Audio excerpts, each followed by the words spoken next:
Hello everyone. हम पढ़ रहे हैं हर्बल प्रिपरेशन एंड फाइटोकेमिस्ट्री और आज का हमारा टॉपिक है सेपोनिन्स। तो सेपोनिन्स क्या होते हैं? सेपोनिन्स को कहा जाता है नेचुरल डिटर्जेंट्स। जैसे कि नाम से पता चल रहा है सेपोनिन्स सोप वर्ड तो होगा इसमें, इसीलिए इनको नेचुरल डिटर्जेंट्स कहा जाता है। और ये हमें प्लांट से मिलते हैं।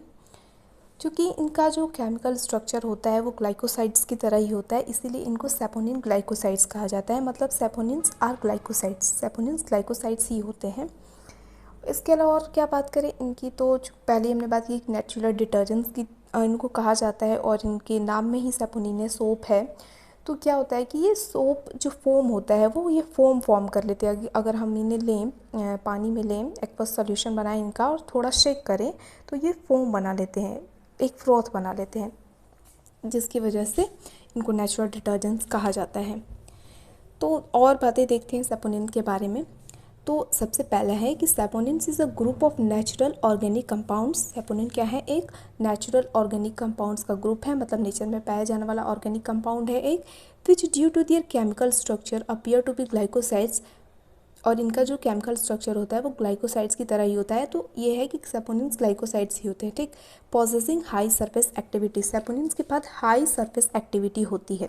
सरफेस एक्टिविटी मतलब क्या होता है? किसी भी सबस्टांस की वो प्रॉपर्टी जो जिसकी वजह से वो मतलब किसी सरफेस पे कोई सब्सटेंस कितना स्प्रेड हो रहा है, तो उसको हम कहते हैं सरफेस एक्टिविटी उस सब्सटेंस की। मान लीजिए हमने कोई पेपर लिया, उस पर पाउडर कोई पूरा हमने स्प्रेड कर दिया, तो वो उसकी सरफेस एक्टिविटी होती है कि पाउडर इतनी बिल्कुल आसानी से उस पेपर पे स्प्रेड हो जा रहा है।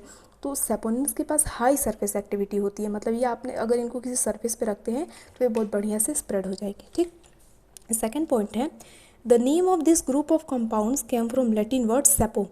जो ये नेम है इनका सेपोनिन का, ये कंपाउंड का, ये एक लैटिन वर्ड से आया है, सेपोसिस, जिसका मतलब होता है सोप लाइक। सेपो का मतलब होता है सोप लाइक, और वहीं से इसका नेम आया है। और ये एक्चुअली सोपवर्ट नाम की एक ट्री से, उसके रूट से, उसके बार्क से एक्सट्रैक्ट किया जाता है, तो वहाँ से भी इसका नाम लिया गया है। थर्ड पॉइंट है, saponins form a colloidal solution in H2O that form upon shaking. क्या होता है? ये पानी में H2O में ये कोलाइडल सॉल्यूशन बना देता है और उसके बाद हम शेक करेंगे तो एक फोम बना लेता है, ठीक। नेक्स्ट है, they have bitter acrid taste and are usually sternutatory और इरिटेंट टू म्यूकस मेम्ब्रेन। क्या है कि सेपोनिन्स का टेस्ट बिटर होता है और एक्रिड टेस्ट होता है। बिटर मतलब कड़वा और एक्रिड मतलब तीखा बहुत इनका टेस्ट होता है। और ये क्या होते हैं? Usually sternutatory. Sternutatory मतलब होता है कि किसी भी इफ़ेक्ट की वजह से अगर स्नीजिंग आ जाए, छींक आ जाए, किसी भी सबस्टेंस की वजह से, जो मतलब उसकी इफ़ेक्ट की वजह से अगर छींक आ जाए तो उसे हम कहते हैं स्टर न्यूट्रेटरी। और ये म्यूकस मेम्ब्रेन में ये मतलब अगर आप इन्हें टेस्ट करते हैं इनका, तो टेस्ट इनका बिटर आएगा, एक्रिड आएगा और छींक कॉज करेंगे और इरिटेशन भी कॉज कर सकते हैं म्यूकस मेम्ब्रेन में, ठीक। ये इनका थोड़ा इंट्रोडक्शन हो गया। अब हम देखते हैं डिस्ट्रीब्यूशन सेपोनिन्स का, कहाँ कहाँ के किन मतलब कौन से फैमिलीज़ में पाई जाती हैं। तो saponins are widely distributed in the plant world. जो प्लांट किंगडम है, सेपोनिन्स बहुत ही ज़्यादा वाइडली डिस्ट्रीब्यूटेड है। The presence of saponins has been reliably stablish in 70 plant families. Reliably मतलब जो सेपोनिन्स 70 जो प्लांट्स फैमिलीज है उसमें तो बहुत ज़्यादा मात्रा में पाया जाती है, वो रिलायबली इस्टेब्लिश्ड है। इसके अलावा steroidal saponins are found in plants of family. अभी हम क्लासिफिकेशन की बात करेंगे तो हमारे पास दो तरह की सेपोनिन्स आती है, एक स्टेरॉइडल और एक ट्राइटर्पेनॉइड सेपोनिन्स, ठीक। तो जो स्टेरॉइडल सेपोनिन्स होती है वो किन किन फैमिलीज़ में पाई जाती हैं? लिलिएसी में, एमेरिलिडेसी, डिस्को कोरेसी, स्क्लोफुलरेसी, जाइगोफाइलेसी, ये सारी फैमिलीज़ में स्टेरॉइडल सेपोनिन्स पाई जाती हैं। और triterpenoid saponins are spread broader than steroidals once.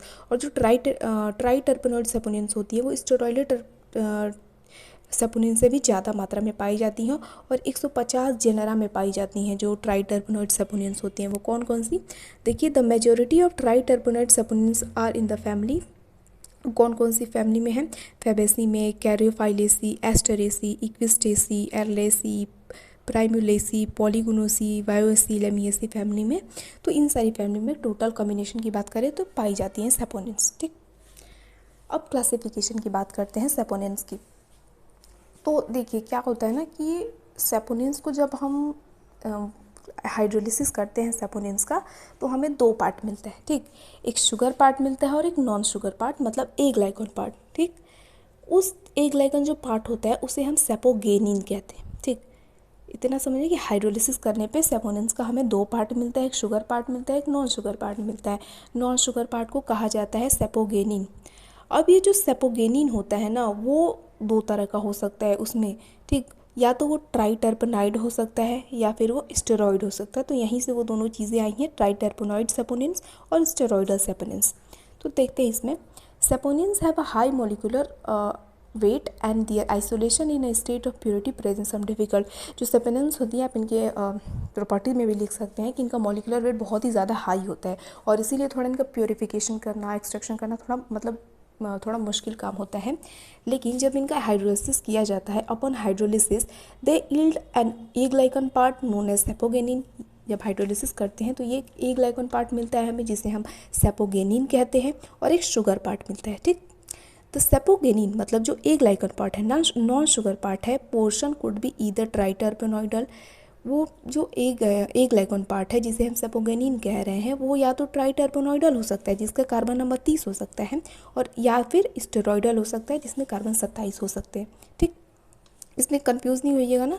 मतलब हाइड्रोलिसिस करने पे तो हमें दो पार्ट मिल रहा है, एक सेपोगेनिन मिल रहा है और एक नॉन शुगर पार्ट मिल रहा है। सेपोगेनिन अब जो है चीज़ कंपाउंड, वो दो चीज़ हो सकती है, या तो ट्राइटर्पेनॉइडल हो सकता है या फिर स्टेरॉइडल हो सकता है। ठीक, नेक्स्ट है लास्ट पॉइंट देखिए, saponin molecules have a hydrophobic hydrophilic asymmetry due to the aglycone portion and sugar portion respectively. क्या कह रहा है ये, जो सेपोनिन्स मॉलिक्यूल्स होते हैं उनमें हाइड्रोफोबिक एसिमेट्री देखी जाती है ए ग्लाइकन पार्ट की वजह से, और हाइड्रोफिलिक सिमेट्री देखी जाती है, एसिमेट्री देखी जाती है शुगर पार्ट की वजह से। शुगर पार्ट है तो वो हाइड्रोफिलिक है, ये आप सिंपली याद रखिएगा। तो यही बात बोल रहा है ये। This character result in lowering surface tension in aqueous solution and foaming on shaking. और इन्हीं वजह से, हाइड्रोफोबिक कैरेक्टर की वजह से एक मतलब हाइड्रोफोबिक एसिमेट्री देखने को मिल रही है ए ग्लाइकन पोर्शन की वजह से, और हाइड्रोफिलिक एसिमेट्री देखने को मिल रही है शुगर पोर्शन की वजह से। और इसी कैरेक्टर की वजह से क्या होता है कि लिक्विड में, एक्वस सॉल्यूशन में सरफेस टेंशन में कमी आती है और शेक करने पे फोम बन जाता है। ठीक, तो ये इन्हीं कैरेक्टर की वजह से होता है। ये जो हाइड्रोफोबिक हाइड्रोफिलिक नेचर है ग्लाइकोन और ग्लाइकोन पार्ट का वजह से, इसी वजह से हो रही है।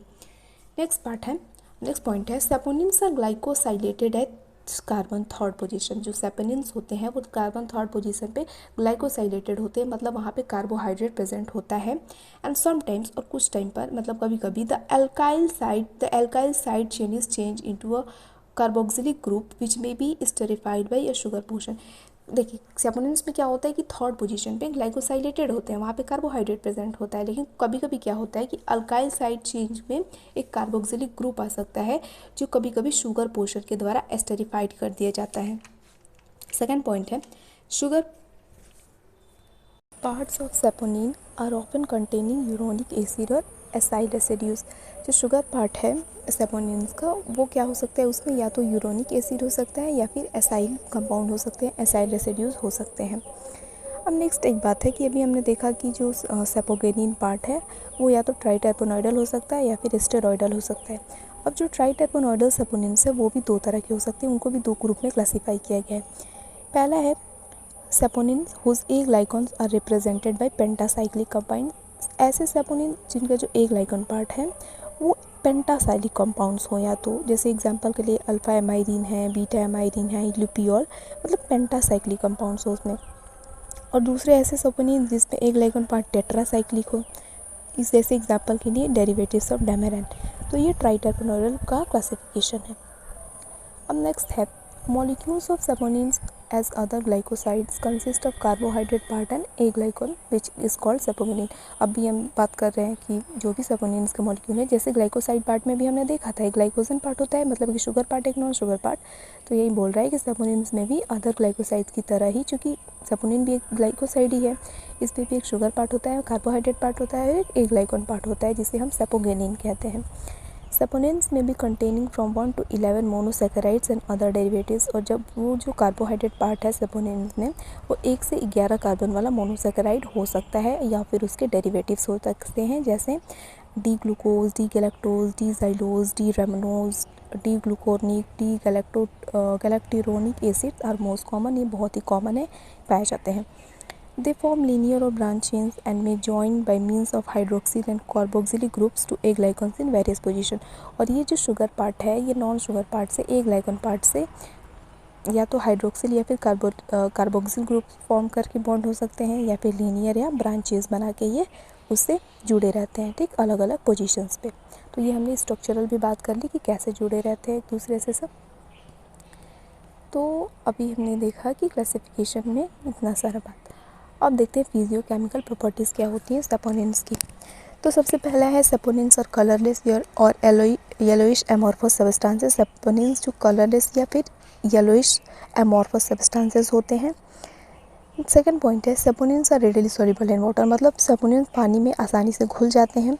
Soluble in hot 80 to 90% ethyl alcohol, 80 से 90% जो इथाइल अल्कोहल होता है उसमें सॉल्युबल होते हैं। हॉट मतलब हॉट इथाइल अल्कोहल होता है जो 80 से 90% कंसनट्रेशन होता है उनका, उसमें सॉल्युबल होते हैं saponins. In dilute of 60 to 70% ethyl and methyl alcohol, poorly soluble in strong ethyl and methyl alcohols, मतलब स्ट्रॉन्ग इथाइल और मिथाइल अल्कोहल में बहुत ही पुअरली सॉल्युबल होते हैं। इन ऑर्गेनिक सॉल्वेंट्स में इनसॉल्युबल होते हैं, जैसे एग्जांपल के लिए ईथर, क्लोरोफॉर्म, एसीटेन, बेंजीन, इन सारे में इनसॉल्युबल होते हैं। थर्ड पॉइंट है the more molecules of sugar in hydrocarbon part the higher there solubility in water, जितना हाइड्रोकार्बन पार्ट में शुगर प्रेजेंट होगा, शुगर मॉलिक्यूल्स प्रेजेंट होते हैं, उनकी पानी सॉल्युबिलिटी उतनी ही ज़्यादा होगी। फोर्थ पॉइंट है नेक्स्ट पॉइंट सेपोगेनिन्स, मतलब aglycone part are readily soluble in organic substance. ये ऑर्गेनिक सब्सटेंस में सेपोगेनिन्स जो होता है वो आसानी से घुल जाता है लेकिन पानी में इनसॉल्युबल होता है, जैसे कि हमने ग्लाइकोसाइड्स में भी पढ़ा था। Saponins are substances possessing strong surface activity, अभी हमने शुरू में ही बात की कि इनके पास सरफेस एक्टिविटी बहुत ही स्ट्रॉन्ग होती है। That is connected with presence of both hydrophilic and hydrophilic residues in one molecule, क्योंकि इसमें हाइड्रोफोबिक और हाइड्रोफिलिक एक ग्लाइकन पार्ट और ग्लाइकन पार्ट दोनों प्रेजेंट होते हैं, इसी की वजह से इसकी सरफेस एक्टिविटी बहुत ही हाई होती है। नेक्स्ट पॉइंट है saponins are optically active substances. Next है high molecular weight. Saponins interact and form molecular complexes with, saponins क्या करते हैं, ये पॉइंट क्या कह रहा है, सपोनेंट्स अलग अलग जो कंपाउंड है उनके साथ भी ये रिएक्शन करके कॉम्प्लेक्सेस फॉर्म करते हैं, जैसे स्टेरिन्स के साथ जो एक तरह का कोलेस्ट्रॉल है, प्रोटीन, लिपिड, टैनिन, इन सारे कंपाउंड्स के साथ भी ये कॉम्प्लेक्सेस फॉर्म करते हैं सपोनेंट्स। नेक्स्ट पॉइंट है from alcohol solution saponins are precipitated by ether, acetone and ethyl acetate. अगर अल्कोहल सॉल्यूशन में हम सपोनिन डाल रहे हैं तो हम उन्हें प्रेसिपिटेट कर सकते हैं by the help of ether, acetone and ethyl acetate.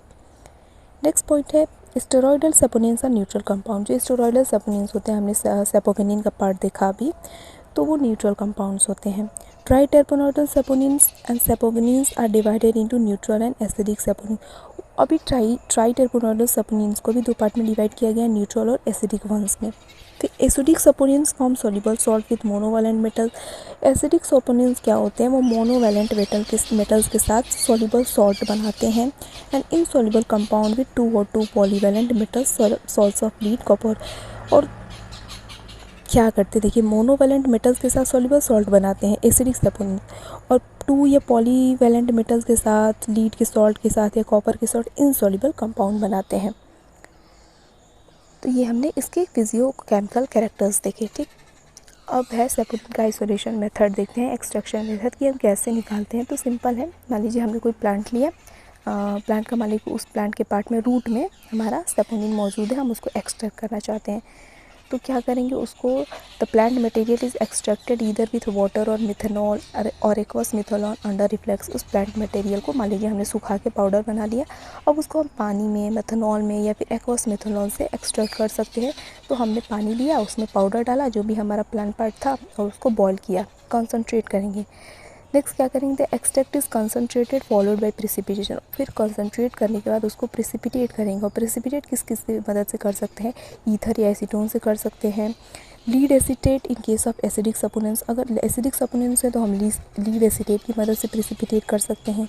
और basic lead acetate in case of neutral saponins, और अगर न्यूट्रल सपोनेंस है तो हम उसको बेसिक लीड एसीटेट के साथ प्रेसिपिटेट कर सकते हैं, और उसके बाद एसिड से उसको डिकम्पोज करेंगे। उसके बाद saponin separate the individual saponin glycoside by using different chromatographic method. उसके बाद हम अलग अलग क्रोमेटोग्राफिक मेथड्स के द्वारा उसको सेपरेट करेंगे, प्यूरिफाई करेंगे, जिसकी वजह से हमें प्योर सेपोनिन्स मिल सके। ठीक, तो ये एक्सट्रैक्शन मेथड है। आसान मतलब है, हम पानी या एक मिथेनॉल से हम उसको एक्सट्रैक्शन करेंगे, फिर प्रेसिपिटेट कर देंगे। अलग अलग हमारे पास सॉल्वेंट मौजूद हैं उसकी हेल्प से, और फिर क्रोमेटोग्राफिक टेक्निक्स के द्वारा उन्हें हम प्यूरिफाई कर लेंगे। आइडेंटिफिकेशन टेस्ट की बात करें तो हमारे पास एक टेस्ट है हीमोलिसिस टेस्ट। इसमें क्या करते हैं, सेपोनिन का कैरेक्टर ये होता है कि वो ब्लड को रैप्चर कर देता है, आरबीसी को। ठीक, आप इसकी प्रॉपर्टीज़ में भी ये बात लिख सकते हैं। तो ये आइडेंटिफिकेशन टेस्ट भी हो जाएगा। और drop of blood on slide is mix with few drops of aqueous saponin solution. हम स्लाइड पे थोड़ा सा ब्लड लेंगे और उसमें क्या करेंगे, एक्वस सेपोनिन सॉल्यूशन डालेंगे। RBC become ruptured in the presence of saponin. अगर उसमें सेपोनिन प्रेजेंट होगा तो आरबीसी रप्चर हो जाएगा, तो इससे पता चल देगा कि हाँ उसमें सेपोनिन मौजूद है। नेक्स्ट है फोम टेस्ट। फोम टेस्ट में फोम बन जाएगा, इसकी प्रॉपर्टीज़ में भी हम देखते आ रहे हैं। तो इसके लिए क्या करते हैं कि to 1 gram of drug take 10 to 20 ml of water. आप 1 ग्राम ड्रग ले रहे हैं तो आप उसमें 10 से 20 ml पानी लीजिए, उसको कुछ मिनट के लिए शेक कीजिए। फिर formation of froth about 2 centimetre high that persist for 10 minutes और लॉन्गर। उसके बाद क्या होगा, 2 सेंटीमीटर्स या उससे ज़्यादा का फोम का एक लेयर बन जाएगा, और वो 10 मिनट से ज़्यादा अगर रुकता है तो इसका मतलब सेपोनिन प्रेजेंट है। ठीक, ये दोनों आइडेंटिफिकेशन टेस्ट है। यूजेस की बात करें हम तो steroidal sapogenins are use in production of cortisone. Steroidal जो सेपोगेनिन्स होते हैं, मतलब सेपोगेनिन्स का ही पार्ट है स्टेरॉयडल सेपोनिन, तो वो कॉर्टिसोन के प्रोडक्शन में हेल्प करते हैं। कॉर्टिसोन एक दवाई है जो अलग अलग स्किन इरिटेंट्स को, अर्थराइटिस को ठीक करने के लिए यूज़ की जाती है। तो ये मेडिसिन बनाने में हेल्प करता है, और सेक्स हार्मोन्स भी बनाने में हेल्प करता है, सेपोनिन से द्वारा बनाया जाता है। सेकेंड पॉइंट है saponins show diverse array of medicinal uses. Saponins का मेडिसिनल यूजेस भी है, जैसे एक्सपेक्टोरेंट, मतलब रेस्पिरेटरी ट्रैक्ट में अगर कोई प्रॉब्लम है म्यूकस वगैरह में रिलीज़ करने में तो उसके लिए हेल्प करती है। इम्यूनो स्टिमुलेंट, इम्यूनिटी को स्टिमुलेट करता है। And in control of schistosomiasis snails. Schistosomatic snails भी एक तरह का ये इन्फेक्शन है जो वॉर्म्स के वॉर्म इन्फेक्शन है उससे हो जाता है, डिजीज़ है, तो इसको भी ठीक करने में हेल्प करता है। Saponins are used in cleaning industrial equipment and fine fabrics. Industrial equipments और फाइन फैब्रिक्स को साफ़ करने के लिए सपोनिन्स का यूज़ किया जाता है। हम इनको नेचुरल डिटर्जेंट्स भी कहते हैं। They are used as powerful emulsifier. Saponin को बहुत ही पावरफुल इमल्सिफायर के तौर पे भी यूज़ किया जाता है। हो गया ये पॉइंट। अब ये थोड़ा एग्जाम्पल के लिए, ऐसा कोई बहुत इंपॉर्टेंट नहीं है, लेकिन आप याद रखते हैं तो मान लीजिए सपोनिन्स आता है एग्जाम में, तो आप एग्जाम्पल के तौर पे लिख सकते हैं कि हाँ हाँ मतलब इन सारी प्लांट्स से हमें सपोनिन मिलता है तो कई सारे प्लांट्स हैं, बस मैंने कुछ कॉमनली लिया है। जैसे तो क्या है, medicinal plants and raw material containing saponin. Ginseng के रूट से मिलता है हमें सेपोनिन। मैरीगोल्ड के फ्लावर से, लिकोराइस जिसे हम मुलेठी कहते हैं उसके भी रूट से सेपोनिन मिलता है। इंग्लिश आइवी लीव्स में हमें एक प्लांट है उससे सेपोनिन मिलता है। जावा टी लीफ में, जावा टी एक तरह की टी है उसके लीफ में सेपोनिन मिलता है। सोपॉट रूट, ये तो नाम याद ही रखना है आपको, सोपॉट रूट से मिलता है। सोपॉट के बार्क से भी मिलता है हमें। ठीक, फेनुग्रीक जो मेथी होता है उसके सीड से सेपोनिन पाया जाता है, मिलता है। ठीक, तो ये हो गया सेपोनिन। Thank you.